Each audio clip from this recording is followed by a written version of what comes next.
빌라델비아 교회 지난주에 봤어요. 제가 2번에 걸쳐서 강의를 했고 열린문의 축복이 있었다. 그래서 열린문의 축복이 있는 그 교회를 우리가 벤치마킹했다 그랬어요. 마크를. 열린문의 성도에게 주어지는 3가지 축복. 첫째, 사탄의 해를 이기게 했습니다. 시험의 때를 면하게 도와주십니다. 그리고 성전의 기둥이 되게 하셨다. 그래요. 대적자들이 와서 무릎을 꿇게 되는 겁니다. 그리고 하나님은 하나님이 세우신 교회와 영적 지도자, 담임 목사님을 통해서 교회를 통해서 끊임없이 공급하고 배려하고 그리고 사탄을 대적해서 이기게 하시죠.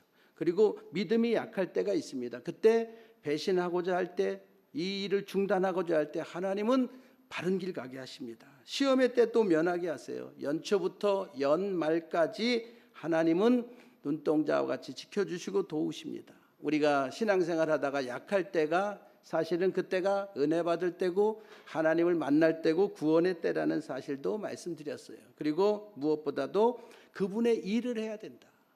예배드리는 것도 좋지만 그분의 일을 할 때, 그분의 몸된 교회 일을 할 때 그분은 우리를 도와주신다. 기둥은 튼튼합니다. 그래요. 우리나라의 국방력, 경제력, 그리고 문화 강국, 그리고 복음의 강국이 돼야 되고 이 기둥은 기우뚱거리면 안 됩니다. 좌로나 우로나 치우치지 않고 중심을 잡아야 되거든요. 그래서 예면 예고 아니면 아니고 딱 우리가 바른 신앙관을 가지고 항상 교회 편에 하나님 편에 진리 편에 서자고 그랬어요. 기둥은 이 건물을 떠받들고 있어요. 그래요. 내가 받기만 하지 말고 이제는 다른 사람들을 또 받들어 줄 때에 그때 복이 된다는 것을 말씀드렸습니다. 오늘은 이제 에베소 교회에 주신 칭찬과 책망의 말씀 중에 오늘 책망의 말씀, 그래서 처음 사랑을 버리지 말라, 이런 제목으로 은혜를 나누겠습니다. 자, 우리가 이 7교회 2장에는 7교회에 대한 편지 2장 3장에 그렇게 기록되어 있죠. 자, 우리 지도를 잠깐 보면은 이 7교회들이 지금 유럽과 아시아, 지금 소아시아 지역입니다. 당시 로마가 다 지배하고 있을 때에 로마의 한 도시죠, 도시. 에베소라는 도시입니다. 당시에 저 에베소에는 인구가 대략 한 25만 명 살았을 것이다.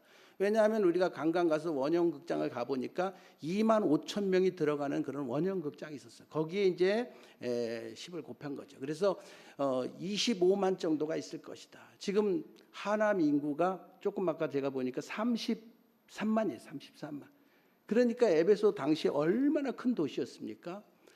그래서 에베소에 있는 교회들에게 지금 편지하는 건데 이 도시가 어떤 도시였느냐? 이 도시는 알다시피 지금 섬 바로 지중해에 붙어 있어요. 그래서 상업, 무역이 굉장히 발달된 도시입니다. 그러니까 굉장히 호화스러웠을 것입니다. 그리고 쾌락과 유흥이 있었어요. 물론 또 공부도 많이 하고 책도 많이 봤어요. 그래서 다음 그림에 보면은 마리아 기념교회가 있고 그리고 또 지금 두란노 서원의 자리에 바울이 가서 3개월 머물러 3년 머물렀던 두란노 서원의 자리에 도서관 건물입니다. 신기하게 저희 가보니까 도서관 건물 맞은편으로 지하로 이렇게 가면은 거기에 매춘하는 데가 있어요. 공부하다가 밑으로 가가지고 그만큼 도시가 향락을 추구하고 쾌락 도시로 빠졌다는 거죠. 지금은 이제 그 교회터는 다 흔적도 없이 사라졌어요. 아까 그 교회는 마리아 기념교회입니다. 이 도시가 왜 그러냐? 우상에 쩌들었어요. 아데미 신전이 있어요. 가보면 아주 거기에는 1000명의 여사제가 있는데 제사를 드리기 전에 그들은 다 아주 행음하고 그리고 또 도시로 내려와서 남자들을 유혹하고 이것이 아데미 신이에요. 아데미 신. 생산을 강조하고 풍요를 강조한다고 그래서 이렇게 저 모습이 참 특이하죠. 도시가 향락과 우상 숭배로 빠져 있을 때에 이 에베소 교회는 신앙의 정절을 지키며 그리고 수고했고 인내했고 그리고 배반하지 않았다. 그러나 이 도시가 주후 50년 바울이 기거하면서 개척해서 목회를 했고 에베소 교회를요. 그리고 그의 수제자 디모데가 거기에서 목회를 최초의 감독으로 목회를 했고 그리고 요한계시록을 썼던 사도 요한이 목회한 이곳에 딱 한 가지 오점이 있다. 그게 뭐냐? 처음 사랑을 버렸느니라. 이것이 이 에베소 교회가 받는 책망입니다. 저는 이 말씀을 중심으로 해서 오늘 세 가지를 묵상했어요. 처음 사랑을 버리지 말라. 자, 그렇다면 여기서 주시는 교훈 세 가지. 첫 번째, 이 말은 무슨 말이냐? 초심으로 돌아가라는 거예요. 초심으로 돌아가라. 초심으로. 오늘 2장 4절에 보니까 그러나 너를 책망할 것이 있나니 너의 처음 사랑을 버렸느니라. 처음 사랑을 버렸다. 전에 제가 행정직을 할 때 목사님 모시고 이렇게 젊은 분들이 저희 교회, 지금도 이제 젊은 분들이 사업하시는 분들이 있지만은 젊은 분들이 사업이 막 일어나고 그럴 때 목사님 모시고 가서 이제 예배 드릴 때가 있었어요. 그때 제가 기억해요. 젊은 사업가들에게 목사님 신방 가면서 당부하시더라고요. 젊어서 잘 되고 성공하는 거 참 복된 일이다. 근데 이거를 누리는 것도 중요하지만은 처음과 끝이 다르면은 문제가 생긴다. 그래서 처음에 그 마음, 처음에 사업을 시작했을 때에 돈을 박박 긁어서 시작했을 때 그 초심의 마음을 잃어버리지 말라. 그렇게 당부하더라고요.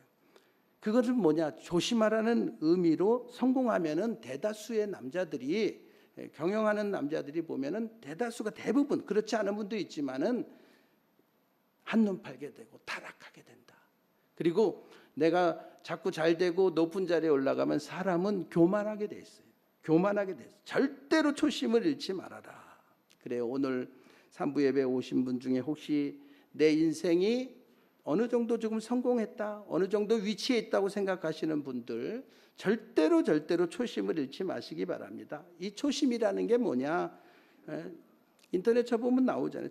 처음 먹은 마음, 말 그대로 그거예요.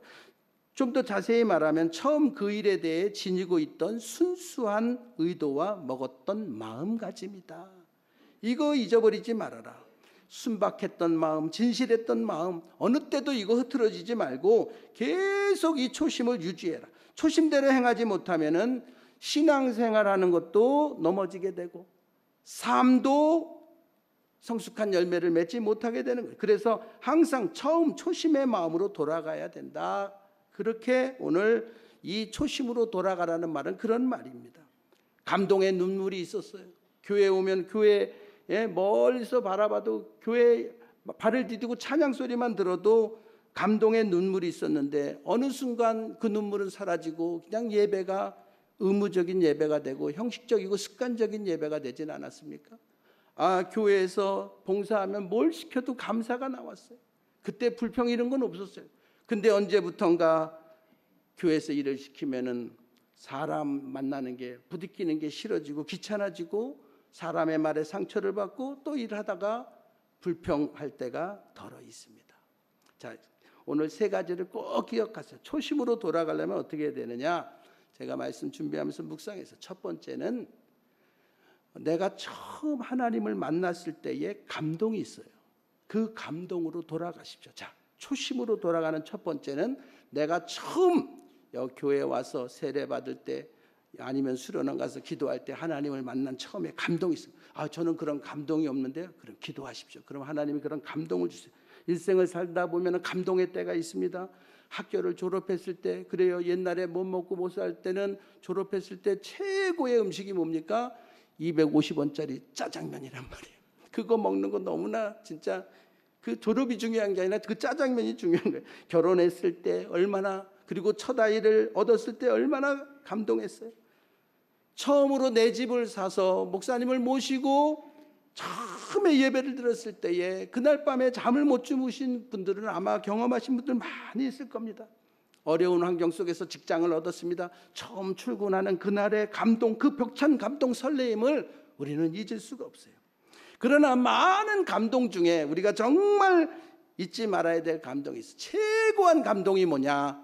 하나님을 만났을 때, 인격적으로 그 하나님을 만났을 때의 감동이에요. 저는 목사님 옆에서 어시스트로 영성훈련과 또 뉴라이프 코스를 오래 진행을 했었잖아요. 잊을 수가 없어요. 그때 십자가를 붙들고 있는데 뒤에서 갑자기 막 그냥 오열하면서 으악 하고 우는 거예요. 왜? 십자가에 내 죄를 여기 버리는 순간에 내 흉측한 죄가 드러나니까 누가 누구지도 몰라요. 어두우니까 막 그냥 막 그 남자의 비명소리 같은 울음입니다. 성평신도 분들이 나오셔서 자신의 간증을 글을 쓴 거를 읽을 때에 저 구석에서 그 간증을 듣고 막 저기서 막 복통을 터지는 거예요. 통곡하는 거예요. 그 내용이 뭐냐? 이분이 하다가 카드빚에 시달리다가 너무너무 힘들고 카드 얘기를 하니까 저쪽에서 막 그냥 자신의 얘기를 하는 것 같으니까 막 오열하고 막 통곡하는 거예요.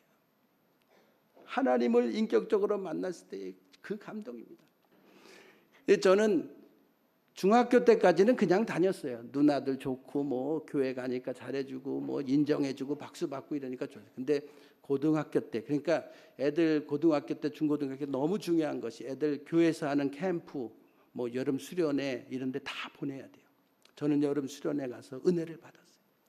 어디 저뿐이겠어요. 오늘 오신 분들, 지긋이 신앙생활 하신 분들, 하나님을 인격적으로 만났을 때 그 감동이 있습니다. 감동이 있어요. 그래요. 나에게 베푸신 하나님의 그 끊임없는 사랑.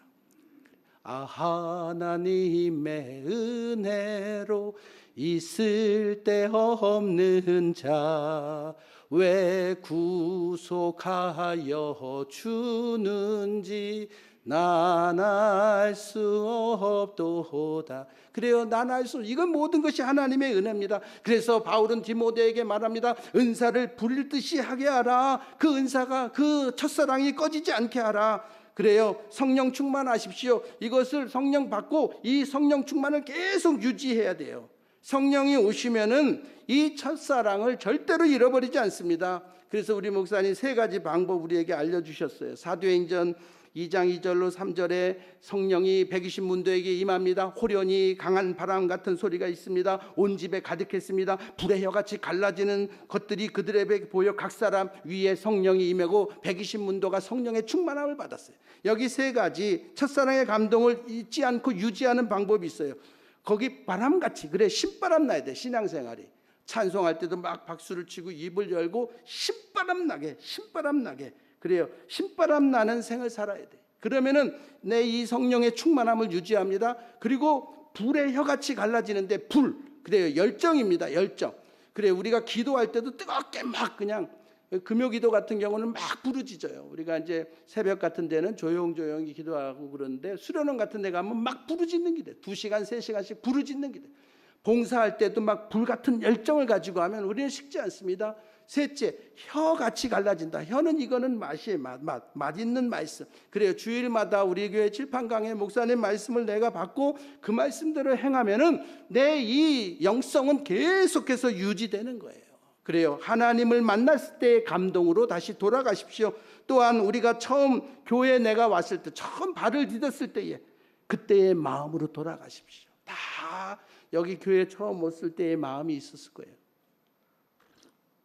저는 21년 전에 그냥 광고를 보고 우리 교회 원서를 넣었어요. 그랬더니 우리 목사님이 면접 보러 오라고 그래서 왔어요. 그랬더니 목사님 그러시더라고. 목사님 딱 면접을 하는데 목사님 딱 첫 마디가, 저는 그걸 잊을 수가 없어요. 오래 같이 목회합시다. 평생 여기서 뼈를 묻고 합시다. 예, 그렇게 하겠습니다. 그리고 지금까지 목사님이 하라는 대로 다 순종하고 가는 거예요. 그때 보니까 목사님 아직도 기억나요. 책이 아주 그냥 정확하게 자로 잰 것처럼 책이 쫙 꽂혀있고 책이 엄청 많으시더라고요. 그리고 진짜 눈 감고 뭘 손을 올려도 다 찾을 수 있게끔 아주 그냥 정확하게 아주 다 이렇게 돼 있더라고요. 그리고 아주 되게 깔끔하고, 그리고 목사님 저쪽에 목양실이 저기엔 되게 커 보였어요. 그리고 저거 계시는데 꼭 하나님 뵙는 것 같더라고요. 그렇게 어려웠어요. 그때의 그 마음, 나 써주시기만 하면은 내가 여기서 뼈를 묻겠습니다라는 그 마음, 지금도 똑같이 변함없어요. 우리 교회 처음 왔을 때의 그 감동과 그 은혜가 있었을 거예요. 오래되신 우리 장로님들, 권사님들 처음 오셨을 때의 그 감동과 눈물을 결코 잊지 말아야 돼요. 마귀는 그거를 자꾸 없애버리려고 시험을 주고 상처를 주고 그러면서 빼앗아 가려고 그래요. 내가 처음 직분 받았을 때, 장로님이십니까? 권사님이십니까? 집사님이십니까? 처음 내가 직분 받았을 때의 그 감동이 있어요. 저도 아내와 같이 33살에 목사 안수를 받을 때 부부가 같이 이렇게 받거든요. 그때의 감동을 잊을 수가 없어요. 집사람들도 똑같이 마찬가지예요. 그때의 감동. 내가 주를 위해 헌신하리라. 그때의 감동을 잊을 수가 없어요. 그래요. 이게 식어지지 않아야 돼. 그 처음 마음이 식어지지 않아야 돼. 그 식어지지 않는 비결은 뭐냐? 내가 다니는 교회, 또 날 위해 기도해 주시는 구역장님, 교구장님, 쭉 올라가서 우리 담임 목사님, 우리 영적 지도자, 우리 목사님에 대한 좋은 생각을 갖고, 그리고 이 교회에 대한 자부심을 가져야 돼요. 그래서 오늘 너무나 잘 오셨어요. 이거 식지 않게 제가 방법을 알려드릴게요. 오늘 우리 교회에 대한 7대 자랑. 그게 왜 새순교회라고 안 하고 그래요? 새순교회라고 하지 마시고 우리 교회라고. 내 교회, 우리 교회. 그리고 목사님도 뭐 담임 목사님, 뭐 목사님 조남이 아니라 우리 목사님이에요. 우리 기도하실 때도 우리 목사님, 우리 목사님. 우리 교회 7대 자랑, 1년에 1독하는 교회예요. 다른 교회도 있어요. 이렇게 하는데 우리 교회는 좀 달라요. 성경 주자들이 남자 성도님, 여자 성도님들이 한 주간씩 성경 봉독을 해요. 얼마나 은혜스럽고, 여기 한번 서보세요. 다리가 후들후들 걸리고 떨리고 얼마나 힘들어요. 그래도 한 주씩 그렇게 성경 봉독하면 믿음이 자꾸 쑥쑥쑥쑥 자라는 거예요. 1년에 1독, 그리고 어떻게 살 것인가 새벽에 목사님 그렇게 성경을 66권을 그렇게 주석하셔요. 집에 있는 교회입니다. 이거는 가정사역 아닙니다. 신앙의 계대가 이어지는 거예요. 가장이 제사장 되고 목사님에게 재료를 받아서 가장이 제사장 돼요. 예, 집에 있는 교회를 이루어가는 거예요. 평신도가 목회하는 교회입니다. 모든 분들은 왕 같은 제사장이에요. 평신도 목회자로. 그래서 셀리더를, 교사 선생님을 반목회자로, 그리고 셀 목회자로 우리가 봐주는 거죠. 그리고 재료를 주고 평신도가 마음껏 목회할 수 있도록 어떤 경우도 셀이 목회자로 인해서 컨트롤 되도록 하는 거죠. 위에 사는 교회입니다. 45년 동안 지역사회를 위해서 우리는 끊임없이 위에 살았어요. 우리 교회는요, 깨끗한 교회입니다. 청렴한 교회입니다. 왜냐하면 목사님이 명예욕, 감투욕이 없으세요. 얼마나 교회 사이즈에 비해서 많은 유혹들이 있습니다. 교회에서 어느 단체에서 무슨 장짜리 하자, 뭐 회장짜리, 그러나 그런 거 다 안 하고, 오로지 목사님은 교회와 성도들을 유익하게, 성도들에게 영의 꼴을 먹이는 데만 신경 쓰지, 재정부는 9명이 다 공동으로 재정부를 관리하기 때문에 어떤 재정 스캔들이 없습니다. 다른 교회들 보면 재정 때문에 어려움 당하는 목사님들 참 많습니다. 우리 교회는 무슨 장로님파, 권사님파 이런 파가 없습니다. 목사님 한 분 말씀으로 쭉 우리가 이어져 왔어요. 우리 교회는 청렴한 교회입니다. 우리 교회는요, 칠판 강해하는 교회예요. 목사님께서 이거를 수요일 날 원래 하셨다가 이제 주일로 바꾸셨는데, 적어도 지금까지 아마 45년 하셨으니까 아마 한 7, 10번을 하셨을 거예요. 저는 제가 들은 것만도 한 성경 창세기부터 계시록까지 4번에서 5번은 들은 것 같아요. 21년 동안. 그러니까 그 배니까 한 10번은 더 하셨을 거예요. 그러니까 이 칠판 강해가, 여러분 보십시오. 주변에 물어보십시오. 칠판 강해, 주일날 칠판 강해하는 교회가 거의 없어요. 이런 교회, 말씀대로 강해하는 교회. 우리 교회는 5.5 운동하는 교회예요. 5.5 운동을 하니까 도대체 이게 무슨 운동이냐, 뭐 북한에서 하는 운동이냐, 뭐 막 이러는데, 이게 5가지 설득. 아, 교회 다니니까 나를 교정해서 좋더라. 나를 돌아보니까. 그리고 건강하더라. 아, 그리고 가정과 자녀들이 잘 되더라. 아, 사회성이 네트워킹이 되니까 너무 잘 되더라. 아, 그리고 우리 생업이 번성하더라. 이 5가지가 너무나 좋은 거예요. 5가지, 그 다음에 능력이에요. 우리는 출산을 하면 애들 돌복과 애들 기저귀 갖다 줍니다. 지금도 11교구에서 나눠줍니다. 그리고 결혼을 하게 되면은 항상 선물이 준비되어 있어요. 다 같이 가서 즐기는 거예요. 그리고 어려움 당한 사람, 장례가 나면은 꼭 우리가 목사님 조남으로 구역장님만 할 수 있어요. 부의금을 갖다 줍니다.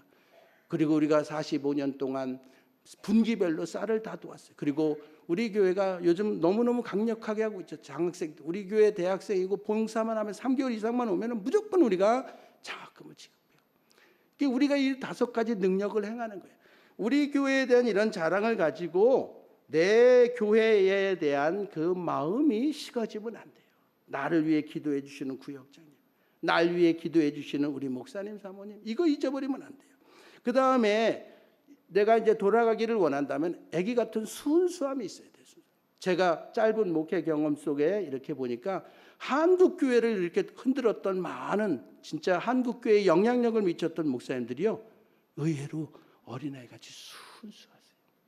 고인이 되셨지만 신영근 목사님 같은 경우는 부흥회 많이 다니셨는데, 그분은 아주 연로하실 때까지 부흥회 다니셨어요. 피종진 목사님도 지금도 부흥회 다니고 우리 교회도 몇 번 모셨잖아요. 우리 목사님도 진짜 업무적인 것은 아주 예리하지만 그러나 성도님들을 향한 것은 진짜 순수하심. 그냥 다른 거 없어요. 교회와 우리 성도님들에게 유익이 되면 성도님들이 무조건 잘 돼. 우리에게 그래서 교육자들에게 성도님들 잘 되도록 무조건 도우라. 성도들에게 상처 주지 말고 무조건 도우라 그 말씀하세요. 그런 순수함이 있어요. 그래요. 아기 같아야 돼요. 내 신앙이 순진하고 진실한 어린아이로 돌아가는 것입니다. 왜냐하면 천국에서 가장 큰 자가 누구냐? 어린아이와 같다. 마태복음 18장 3절 4절에 이르시되 진실로 너희에게 이르노니 너희가 돌이켜 어린아이들과 같이 되지 않으면 결단코 천국에 들어가지 못하리라. 그러므로 누구든지 이 어린아이와 같이 자기를 낮추는 사람이 천국에서 큰 자니라. 그래요. 피카소가 그런 말을 했습니다. 동심을 가꾸는데요 40년이 걸렸다고 말했어요. 그래요. 우리는 자꾸 시간이 지나면서 변질 때 순수함을 다 잃어버립니다. 자꾸 순수함을 잃어버려요. 그래요. 어린아이 같은 진실함, 순수함을 가지면은 우리는 초심으로 돌아갈 수 있는 겁니다. 그래요. 세 가지 돌아갑시다. 내가 인격적으로 하나님 만났을 때의 그 감동으로 돌아가시면 돼요. 내가 우리 교회 처음 왔을 때의 그 은혜와 그 감격으로 돌아가면 돼요. 정말 어린아이 같이 아무것도 따지고 묻지도 않고 순수한 그런 어린아이 같은 신앙으로 돌아가면 됩니다. 자, 두 번째는 잘못된 것 찾으라 그래요. 잘못된 것을 찾으라. 잘못된 것을 찾으라. 오늘 5절 말씀입니다. 그러므로 어디서 떨어졌는지를 생각하고 회개하여 처음 행위를 가지라. 만일 그리하지 아니하고 회개하지 아니하면 내가 내게 가서 내 촛대를 그 자리에서 옮기리라. 촛대는 교회를 상징해요. 그 자리에서 옮긴다는 것은 교회를 없애버리겠다. 지금 소아시아의 7교회들은 가보시면 알지만 다 기둥만 남았고 돌무더기만 남았고 없어요. 근터리가. 지금은 그 나라 자체가 튀르키예 나라 자체가 모슬렘권이에요. 98%가 모슬렘권이에요. 다 흔적도 없이 사라졌습니다. 에베소 교인들은 열심히 살았어요. 그리고 수고를 잘했어요. 다음 주에는 제가 에베소 교회 수고에 대해서 설교를 또 할 겁니다. 행위를 인정받고 정말 칭찬을 받았어요. 그런데 교회를 너무 많이 하다 보니까 문제가 뭐냐면 사랑을 잃어버렸어요. 우리 교회도 좀 약간 전투적인 교회입니다. 막 하는데 이게 문제가 뭐냐면 사랑을 잃어버릴 수도 있어요. 그러나 우리 직분자분들이 다 목사님 교육을 잘 받아서 참 이렇게 다 아주 균형 감각을 잃지 않습니다. 이 교회는 그렇게 열심히 하다 보니까 사랑을 잃어버렸어요. 사랑 없이 교리적인 행위만 딱 드러나 있는 거예요. 그러니까 너무나 냉랭한 거예요. 언제 어디서부터 잘못된 것인가를 찾아보라고 예수님은 그렇게 권면하고 있습니다. 어디서 떨어졌는지를 생각하라. 그래서 처음 행위를 가져라. 이 말씀의 의미는 뭡니까? 잘못된 것 그거 있다. 그때 떨어졌을 때가 있다. 그때를 찾으라. 그래요. 우리는 이 대목에서 세 가지를 또 묵상해야 돼요. 자, 첫 번째는 뭐냐? 잘못됐다고 포기하지 말고 다시 일어서야 돼요. 왜냐하면은 하나님의 성품 자체가 그렇게 포기하지 않고 끈질긴 성품을 가지셨어요. 우리 하나님은 어떤 분이시냐? 결코 포기하지 않았어요. 끊임없이. 자, 이스라엘을 보십시오. 하나님의 고집을 우리는 거기서 보게 됩니다. 하나님은 갈대아 우리에서 아브라함을 우상에 쩌든 데라 우상에 쩌든 아브라함을 부르셨어요. 그리고 가나안 땅으로 부르셨습니다. 창세기 15장에 보면은 그의 번제의 실수로 거기서 하나님이 책망합니다. 너희 후손들이 400년간 남의 나라를 섬기게 될 것이다. 흩어지게 될 것이다. 그 말대로 야곱이 70식소를 몰고 애굽 땅으로 들어갔는데 거기서 200에서 220만이 430년 동안을 종살이를 합니다. 하나님 모세를 통해서 그 애굽 땅에서 출애굽 시켰어요. 그리고 이스라엘 가나안 땅, 젖과 꿀이 흐르는 가나안 땅을 들어보냈지만 그들은 또 거기서 우상을 숭배하고 하나님 거역했어요. 그래서 하나님은 북이스라엘은 아수르에게 주전 722년에 그리고 남유다는 바벨론에게 주전 586년에 흔적도 없이 망가지게 하는 거예요. 그래서 북이스라엘은 완전히 다 끝났어요. 거기 아수르가 주둔하고 그 후대들은 없습니다. 지금 팔레스타인의 유대인들은 남유다의 후손들이에요. 그렇게 망가뜨렸어요. 그리고 70년 만에 다시 가나안 땅으로 돌아오게 했습니다. 그러나 또 400년이 지나고 이제 중간기를 거치면서 이 로마 군단에 의해서 짓밟히고 예수님은 십자가에 못 박히고 박해로 인해서 사람들은 디아스포라 전 세계로 흩어졌어요.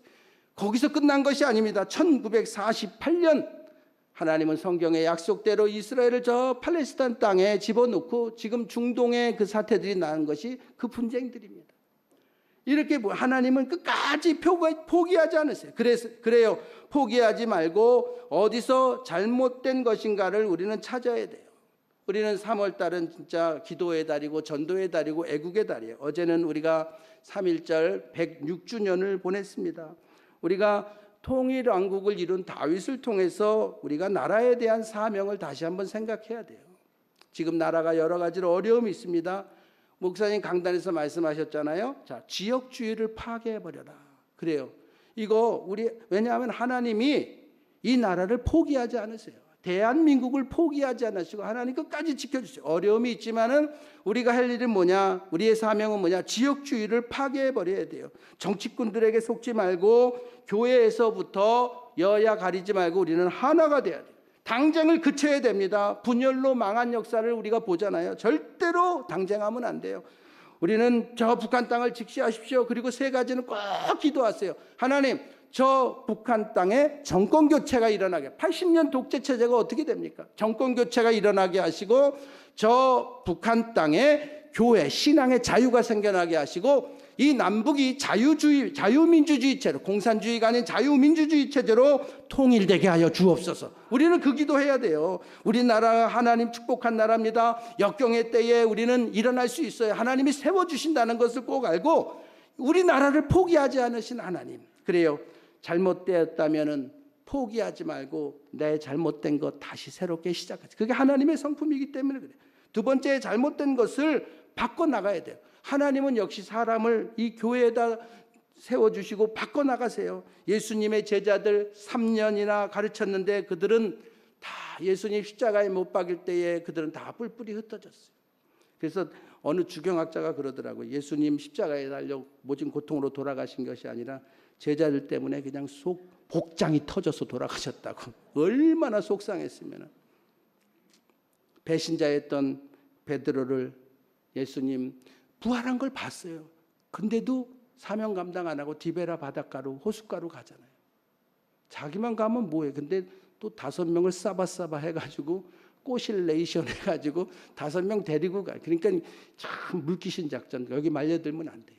물귀신 작전으로. 그러나 예수님은 그들에 가서 고기를 잡았느냐? 못 잡았습니다. 깊은 데 금을 던져라. 153마리가 잡힙니다. 그리고 조반을 챙겨주시면서 다시 사랑하시고 교종하시고 사명을 주십니다. 요한의 아들 시몬아, 내가 나를 사랑하냐? 아, 주님 사랑합니다. 내 양을 치라. 요한의 아들 시몬아, 내가 나를 사랑하느냐? 아, 사랑합니다. 내 양을 먹이라. 아, 이 3번을 물어보잖아요. 이 요한의 아들 시몬아, 내가 다른 사람들보다 나를 더 사랑하느냐 하고 주님이 물으셨네. 그때 나는 주께 대답했네. 내가 주를 사랑하는지 주님께서 아십니다. 주님께서 내 마음 아시리. 베드로가 사명을 붙들고 다시 이제 전도자로 나서게 되는 거예요. 그래요. 예수님은 배신자였던 베드로를 고치십니다. 결과적으로 가룟 유다는 자살해 죽고 요한은 밤모섬에서 유배돼서 장시간 동안 그렇게 옥살이를 하다가 끝나지만은 10명의 제자들은 다 순교하게 된 거예요. 전부 다 예수 이름 위해서 복음 전하다 순교했습니다. 비겁해 숨은 120명의 문도들, 그들은 마가다락방에서 성령을 체험하게 하십니다. 무서워 떨고 있었어요. 성령을 받고 그들이 예루살렘과 유대와 온 유대와 사마리아 땅끝까지 이르러 복음의 증인이 되고 그들로 말미암아 강력한 로마 제국이 굴복하고 복음화된 거예요. 이 120명의 비겁한 제자들이 예수님 성령을 덧입혀주면서 그렇게 바꿔놨어요. 인생의 실패자를 천한 자로 멸시받는 자를 없는 자들을 택해서 다윗 왕국을 세웠어요. 구약 공동체 다윗 왕국 초기에 아주 멤버들이에요. 그러나 이들을 가만히 보면 그들은 말이 왕권 인수팀이었지 이들은 완전히 진짜 그야말로 산적대 같은 사람들입니다. 그런 초라한 자들을 세워서 다윗 왕국을 세우시고 그 사람들 중에 요압 장군을 세웁니다. 아비새 장군을 세웠어요. 강력한 군사력, 그때 당시 군사력이 130만의 강력한 군사력을 세워서 통일한국의 위험을 이루잖아요. 그래요, 우리 대한민국도 강한 군사력, 강한 경제력, 문화 강국, 그리고 복음의 강국 위에 이 민족을 세워나가야 돼요. 그래요, 오늘도 우리가 어디서 잘못된지를 알고 자꾸 교정하고 바꿔나가야 돼요. 내 인생 어디서 잘못됐습니까? 그거를 찾아봐야 돼요. 그리고 첫사랑을 회복해야 돼요. 제가 우리 교회 많은 그 간증자들 모셔온 중에 기억에 남는 간증자들 몇 분이 있는데, 그 최철규 집사님, 그분은 이연세 그 만화가 밑에서 제자로, 수제자로 그 그림을 그렸던 사람, 만화를 그렸던 사람. 근데 그분이 고백하잖아요. 28살 때에 그가 음란 만화, 성인 음란 만화.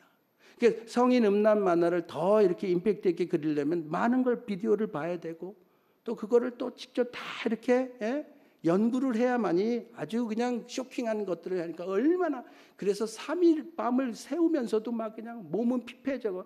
하루에 한 갑 반 정도 담배를, 어느 날은 2갑 반을 피우고 4일에 한 번씩 폭음을 하고. 그러니 어느 순간 병원에 가보니까 동네 병원에서 폐가, 오른쪽 폐가 하나가 안 보이는 거예요. 하얗게 다, 여기 다 폐가 없어요. 공기로 가득 찼으니까. 그게 기흉이라고 그러더군요. 폐. 큰 병원으로 가보라고.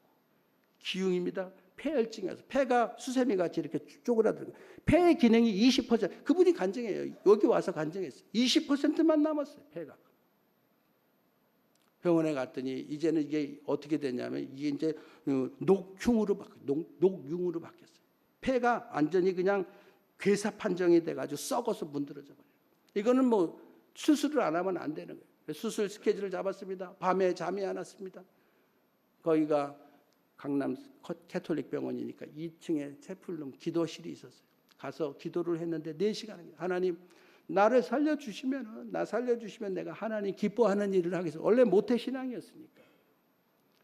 그리고 기도하고 나오는데 엘리베이터에서 막 피를 토해내는 거예요. 나중에 간증할 때 그 피를 토해내면서 하나님은 그것을 만져주셨다고. 그래서 의사 선생님 아침에 이제 수술 들어가기 전에 어제 찍은 필름 한 번 더 가져오고 오늘 다시 한번 찍어보자, 수술 들어가기 전에.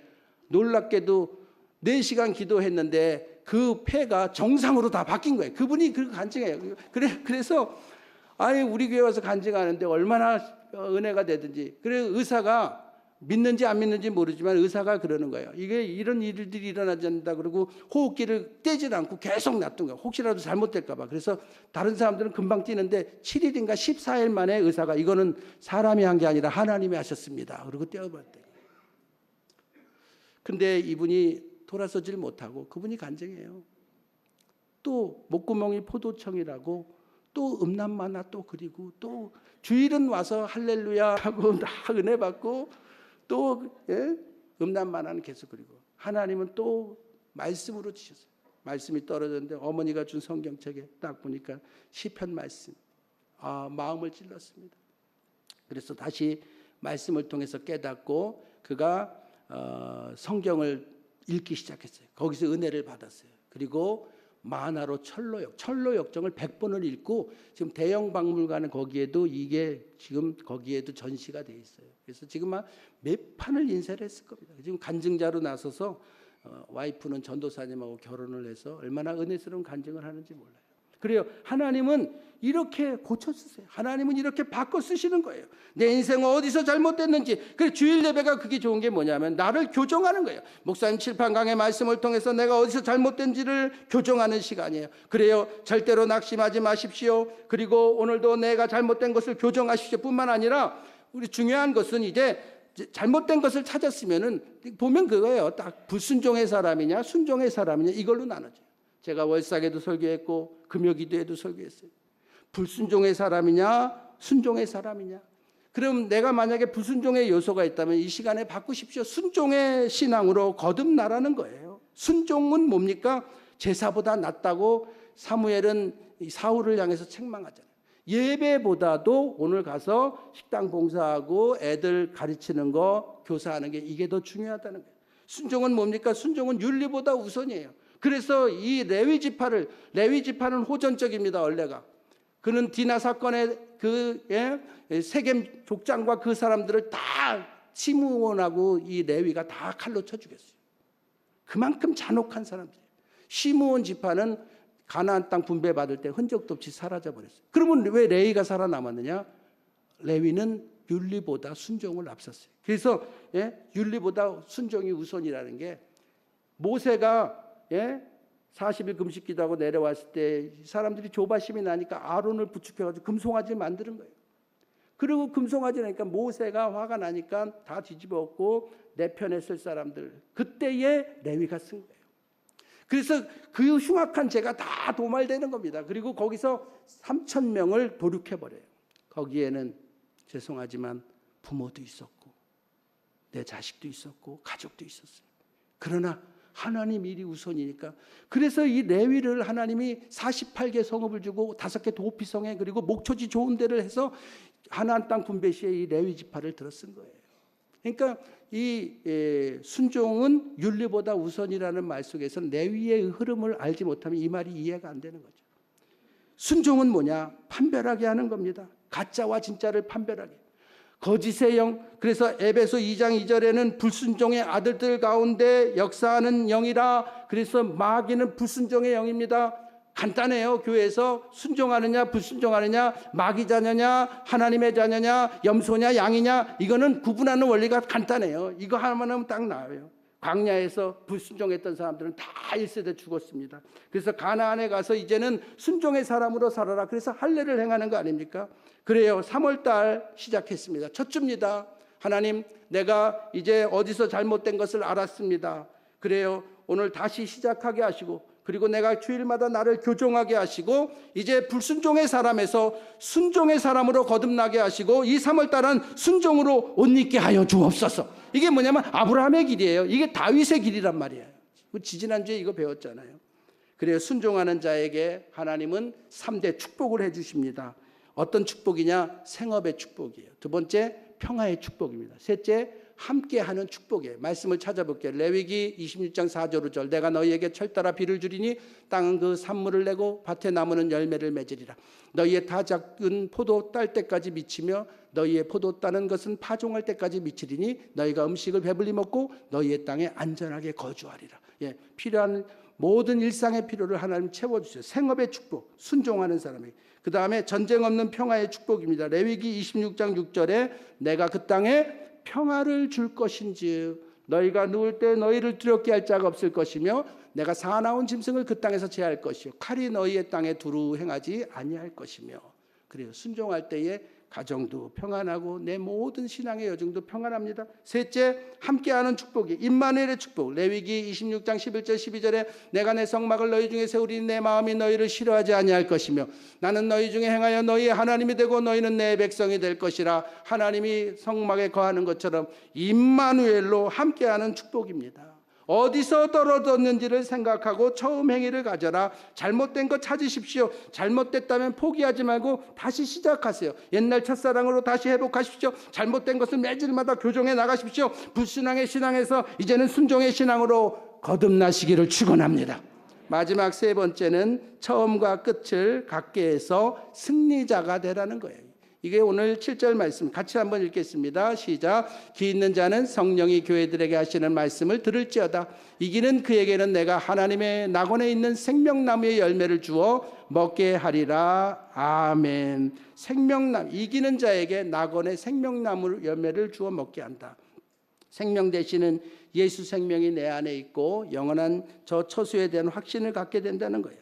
처음과 끝이 같아야지. 이게 다르면은 아까 제가 서두에도 얘기했지만 사고가 나는 겁니다.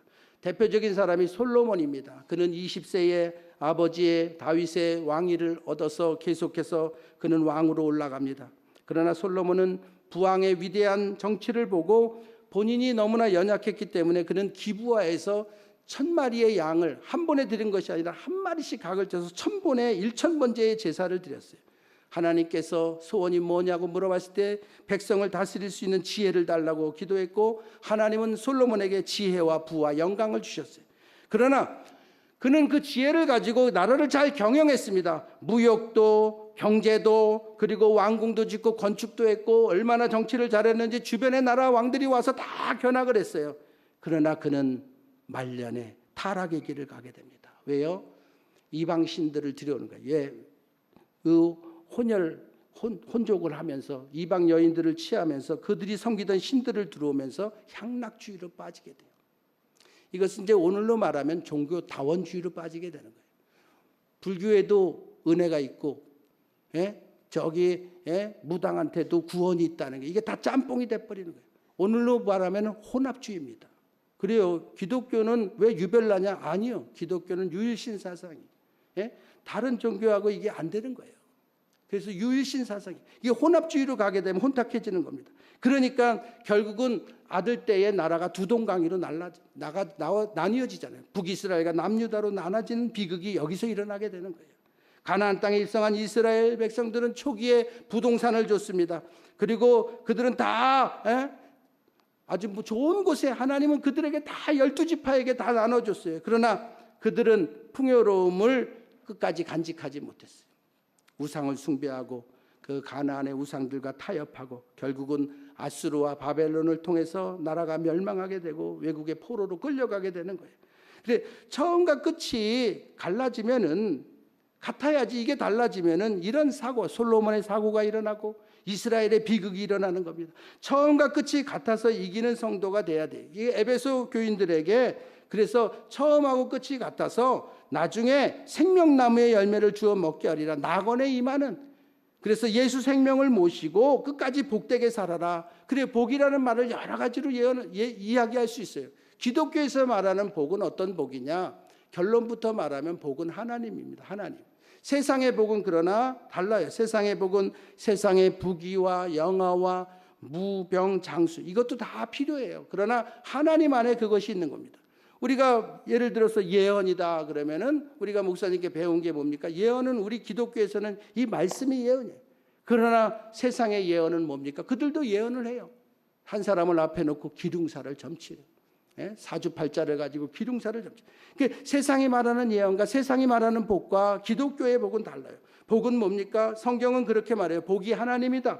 왜냐하면 내가 너의 상급이고 방패다고 아브라함에게 말해주고 있거든요. 그래, 하나님이 복입니다. 복은 뭡니까? 하나님의 은혜가 복이에요. 하나님의 구속의 은혜로 내가 구원받는 것이 복입니다. 복이 뭡니까? 내가 건강해서 몸된 교회, 주님의 몸된 교회에서 일할 수 있다는 것이, 이것이 복이에요. 그래서 제가 이 기독교의 축복의 개념을 정리해 드릴게요. 3가지. 이거는 잊지 말고 꼭 기억하세요. 기독교 축복의 개념 3가지. 기독교는 하나님이 복입니다. 왜? 하나님 안에 말씀이 있습니다. 하나님 안에 구원이 있습니다. 하나님이 성령님이십니다. 하나님이 오늘도 나에게 임마누엘로 성령으로 내 안에 임해 주셔요. 그래서 구원만큼 축복입니다. 하나님 날 구원시켜 주셨어요. 이게 복이에요. 사명이 복입니다. 오늘 주의 일하는 거, 내가 성가대로 봉사하고 교사로 봉사하고 내 이렇게 건강 허락되고 셀리더로 봉사할 수 있다는 것, 이거보다 더 복된 일이 없어요. 이게 사명이 복입니다. 그리고 진짜 복이 뭐냐? 받는 것보다 주는 것이 복되다고 예수님 말씀하셨으니까 주는 것이 복돼요. 우리 교회는 주는 교회예요. 기독교는 주는 종교입니다. 그래야 마음껏 베푸시죠. 이것이 복입니다.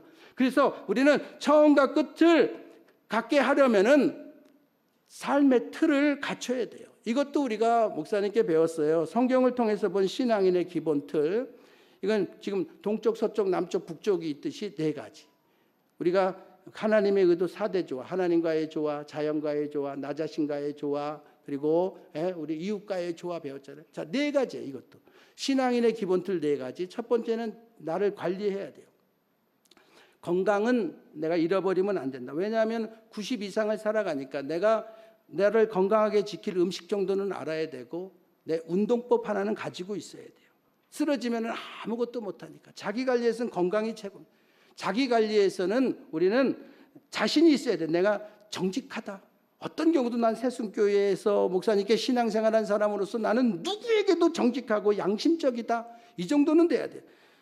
우리가 이 자기 관리에 있어서는 이 건축의 기둥으로 쓰이는 것이 약해 빠지면 다 허물어지고 못 씁니다. 그래서 어느 정도 이 마음 근육, 담력은 있어요. 당당해야 돼요.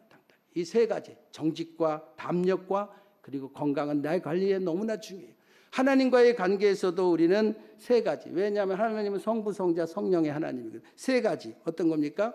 주일마다 와서 여기서 말씀을 받고 말씀을 지켜 행하십시오. 이 말씀을 지켜 행할 때에 절대로 불평하면 안 됩니다. 그저 교회에서 하는 일, 목사님은 기도하고 결정하시는 일에 대해서 감사하셔야 돼요.